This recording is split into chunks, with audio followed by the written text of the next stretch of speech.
Vous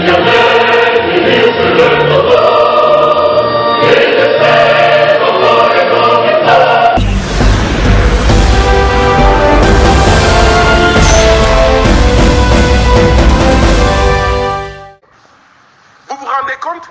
Depuis dimanche, j'ai appris que c'est aujourd'hui, certainement parce qu'ils sont au courant de ma conférence de presse, c'est aujourd'hui que le bureau du Parlement de la CEDEAO vient de faire tomber un communiqué. Depuis dimanche, où le sang a coulé, où on a bastonné 20 personnes, en majorité des Togolais jusqu'au sang, c'est aujourd'hui que le Parlement de la CEDEAO sort un communiqué, alors que la police togolaise, ça fait 2 jours qu'elle a sorti un communiqué. Donc ce Parlement-là, c'est bien le Parlement des chefs d'État. Ce Parlement-là, c'est bien le Parlement du syndicat des chefs d'État, et non le Parlement des peuples. Nous avions confiance, parce que la présidente du Parlement de la CEDEAO habite au Togo, mais on se dit, mais c'est pas grave. C'est pas parce qu'elle est togolaise, on est au Togo, que les choses ne vont pas se faire dans les règles de l'art. Mais notre confiance a été trahie. Le gouvernement du Togo a fait pression. Et je vous ai lu ce que dit l'acte additionnel. L'acte additionnel est très clair. Un député de la CEDEAO doit prêter serment avant de devenir député de la CEDEAO. Et dans sa prestation de serment, le député de la CEDEAO dit les mots suivants. Je m'engage sur l'honneur à servir fidèlement les intérêts des populations de la communauté et à ne céder à aucune pression directe ou indirecte d'un État membre ou d'un autre groupe. Je ne céderai sur la pression d'aucun gouvernement togolais ou autre pour m'empêcher de parler au nom des peuples. Je ne céderai pas.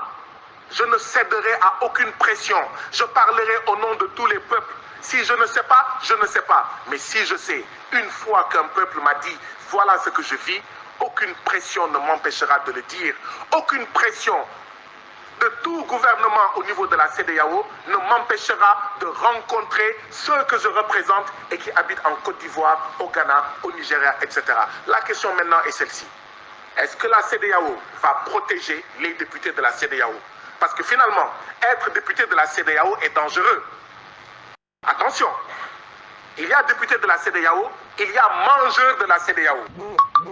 Les mangeurs de la CEDEAO sont ceux qui sont des députés, mais qui viennent pour manger,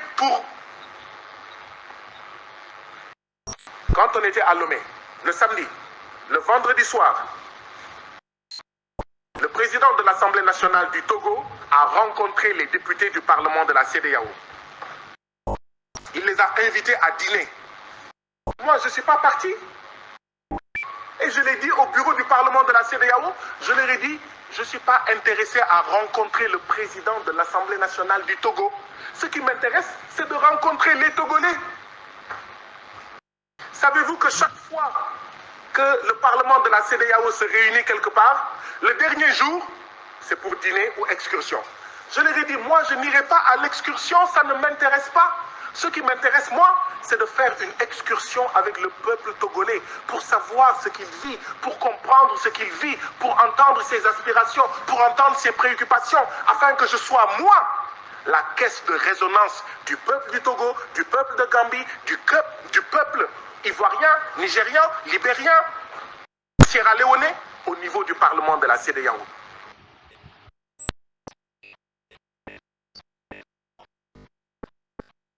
Vous, députés, venez prendre votre argent, ne faites pas votre travail et rentrez chez vous. Ne dites rien. Je suis contre cette option. Je ne suis pas d'accord avec cette option. Et tant que je serai député de la CEDEAO, je continuerai à me battre pour ça. Maintenant, si les gens ne veulent plus que je sois député de la CEDEAO, ils savent ce qu'il leur reste à faire. 2 choses. Soit m'assassiner, soit m'empêcher d'être envoyé au Parlement de la CEDEAO. Voilà les 2 choses. Ce n'est pas en me frappant, ce n'est pas en me torturant comme à Lomé, ce n'est pas en m'appliquant des sévices corporels, ce n'est pas en me menaçant qu'on va m'empêcher de dire ce que j'ai entendu, ce que j'ai vu et ce que je sais. Parce qu'une fois que je sais, je ne peux plus ne pas savoir. Une fois que j'ai entendu, je ne peux pas désentendre. Une fois qu'on m'a dit, mais je ne peux pas retourner en arrière. Je suis obligé de poser des questions, d'interpeller. Voilà ce qui s'est passé. J'espère avoir été suffisamment clair. Le Parlement de la CEDEAO, dans la nuit du dimanche au lundi, au lieu de faire un communiqué, vient de faire tout de suite un communiqué. Entre minuit et 1h du matin, la présidente du Parlement de la CEDEAO a appelé un collègue député de la CEDEAO pour lui dire: dites au député Guy Marius Sagna qu'on ne peut plus assurer sa sécurité. Nous lui avons acheté un billet d'avion par Air Côte d'Ivoire. Il rentre le lendemain matin à la première heure. Vous vous rendez compte? Et puis le Parlement, le bureau dit: nous ne pouvons plus assurer la sécurité du député Guy Marius Sagna. Comme si ma sécurité avait une fois été leur préoccupation. Figurez-vous que le Parlement de la CEDEAO n'est pas venu à la clinique. Mais bien sûr, moi je n'attendais pas qu'ils viennent me rendre visite, mais qu'ils aillent rendre visite à plus de 20 Togolais bastonnés jusqu'au sang. Certains ont été fracturés, certains ont eu le crâne cassé. Et c'est aujourd'hui seulement qu'ils sortent un communiqué parce qu'ils ont entendu dire que Guy Marius Sagna fait une conférence de presse. Et elle dit: dites à votre collègue, nous ne pouvons pas assurer sa sécurité. Nous avons acheté un billet Air Côte d'Ivoire. Il n'a qu'à rentrer. Moi, je ne voulais pas rentrer. Je voulais rester jusqu'à la fin. La fin, c'était le 3 octobre. Pas le 30. Pas le lundi 30. Mais tout le monde a fait pression pour dire: mais toi, même la clinique où tu es là, tu n'es même pas sûr. Ils peuvent venir te trouver dans la clinique. De toute façon, les médecins, les sages-femmes et les infirmiers ne sont pas formés pour faire face à des nervis du parti de Faure et Adema. Et c'est l'occasion pour moi de remercier le gouvernement du Sénégal, de remercier la ministre de l'intégration africaine et des Sénégalais de l'extérieur, Madame Yacine Fall, ainsi que Monsieur Ali Ndao, mes chargés d'affaires au niveau en fait de l'ambassade du Sénégal au Togo, parce que dans la nuit du dimanche au lundi, devant toutes les pressions, tout le monde a dit: Guy Marius Sagna, s'il te plaît, viens passer la nuit au Sénégal. C'est-à-dire en territoire sénégalais qui se trouve au Togo. Vous vous imaginez? On dit que la CEDEAO est là pour faciliter la circulation des personnes et des biens. Moi, je suis député de la CEDEAO. Je passe la nuit dans l'ambassade du Sénégal au Togo parce que sinon, tout le monde craint pour ma vie. Tout le monde sauf moi. Tout le monde a peur pour ma vie. Ces gens qui vous ont bastonné plus de 20 Togolais à 16h au vu et au su de tout le monde, mais sont capables de venir la nuit. Ils n'avaient même pas porté de cagoule. Et ils l'ont fait à 16h devant tout le monde. Donc si tu ne passes pas la nuit au Sénégal, mais ces gens-là vont revenir. Vous vous rendez compte? C'est une honte. Et c'est l'occasion donc de remercier M. Ali Ndao. Parce que depuis 2 ans que je suis député, j'ai fait plusieurs pays à travers le monde. C'est la première fois quand je suis allé au Togo, avant même ces événements-là. Dès le premier jour, c'est la première fois qu'un Sénégalais qui travaille dans une ambassade m'appelle et m'écrit pour me dire: je suis M. Ali Ndao, je travaille à l'ambassade du Sénégal au Togo et je suis à votre totale disposition. C'est la première fois depuis 2 ans. Donc je voudrais le remercier. Et ça, il l'a fait avant les événements. Quand les événements se sont produits, il était devant son assiette de tchéboujen. On lui a dit, il a arrêté son tchéboujen. Et jusqu'à 2h du matin, il était avec moi. La police dit qu'une enquête a été ouverte. J'ai envoyé M. Ali Ndao de l'ambassade du Sénégal au Togo aller porter plainte en mon nom, aller déposer ma plainte. Le commissaire de police a refusé de prendre sa plainte.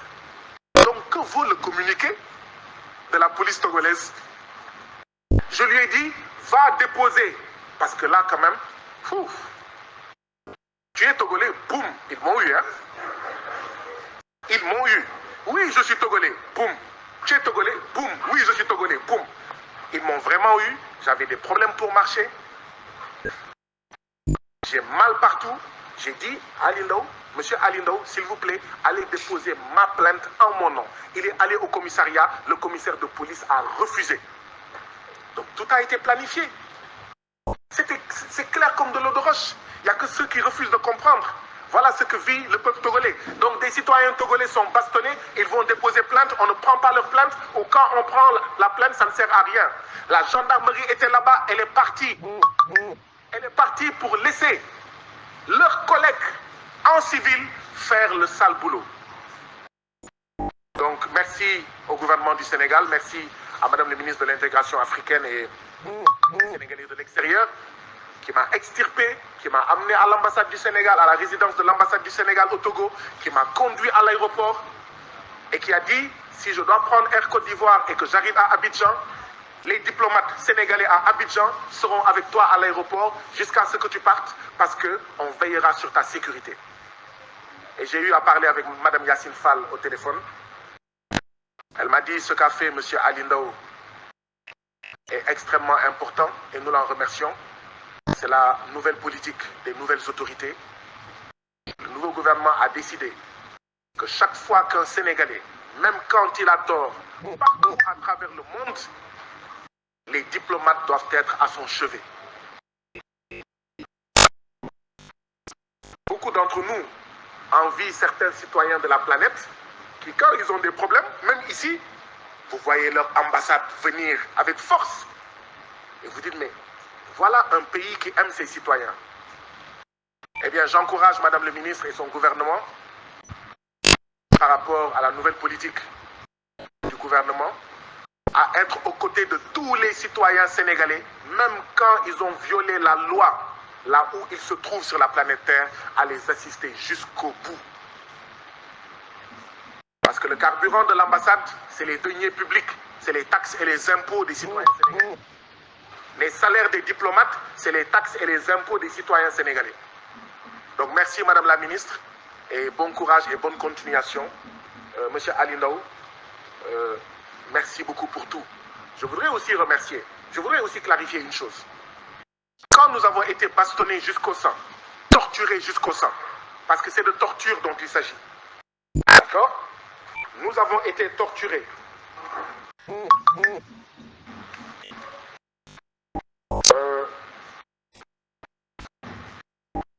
Tous les Togolais que j'ai rencontrés, depuis les événements dramatiques, tous les Togolais que j'ai rencontrés à la clinique, à l'aéroport, à la résidence, etc., même depuis que je suis venu, tous les Togolais que j'ai rencontrés me disent la même chose. Monsieur Guy Marius Sagna, nous avons honte. Excuse-nous. Je voudrais dire ici clairement ce que j'ai répondu à ces Togolais. Vous n'avez pas à avoir honte parce que vous n'êtes responsable en rien de ce qui m'est arrivé. Vous n'êtes pas responsable des tortures, des sévices corporels et de la violence physique que j'ai fait l'objet et dont ont fait l'objet une vingtaine de Togolais. Parce que, comme j'ai l'habitude de le dire, il y a le Sénégal digne et le Sénégal indigne, mais il y a aussi le Togo digne et le Togo indigne. C'est le Togo indigne qui est responsable de cela. Mais vous, vous êtes le Togo digne.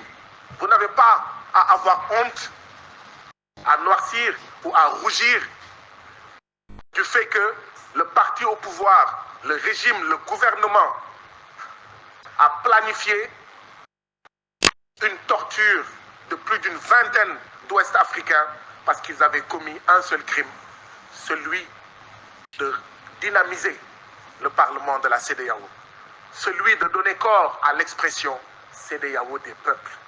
Voilà le crime que nous avons commis. Et ce crime, on va continuer à le payer. La question est celle-ci. Est-ce que dans chaque pays où je vais aller, la CEDEAO, le Parlement, comme les chefs d'État, vont permettre que je sois bastonné, que je sois violenté jusqu'au sang parce que je veux rencontrer les citoyens? Voilà la question qu'il faut se poser. Parce que sinon, ils vont m'assassiner. Et leur objectif même, c'est de m'assassiner. Pour servir leurs intérêts et pour servir les intérêts de leurs maîtres français. Les Français disent que je fais partie d'un des plus grands ennemis de la France au Sénégal, en Afrique. Bon, je ne suis pas un ennemi de la France. Par contre, je revendique le fait que je suis un ennemi de la France-Afrique. Je suis un ennemi de l'impérialisme français. Parce qu'il y a une différence entre la France et la France-Afrique. Il y a une différence entre la France et l'impérialisme français. J'assume pleinement et je continuerai à me battre pour que la France-Afrique sorte définitivement du Sénégal, de l'Afrique de l'Ouest et de toute l'Afrique. Mais pas seulement l'impérialisme français, tous les autres impérialistes. Nous devons libérer l'Afrique. Nous nous battons, nous nous sommes battus pour un Sénégal souverain, juste et prospère. On est en train de dérouler. On va continuer la lutte pour une Afrique souveraine, unie, prospère, juste et démocratique. Donc ça, ce n'est pas négociable. Et ça sera au prix de notre vie, ça sera au prix de notre vie. Ce n'est pas négociable. Maintenant, qu'allez-vous faire, vous, chef d'État de la CEDEAO? Qu'allez-vous faire, vous, Parlement de la CEDEAO? Et aucune règle ne pourra m'empêcher de rencontrer les citoyens de la communauté. Et je vous interpelle aussi, vous, citoyens de la CEDEAO. Parce que ce que je fais, je...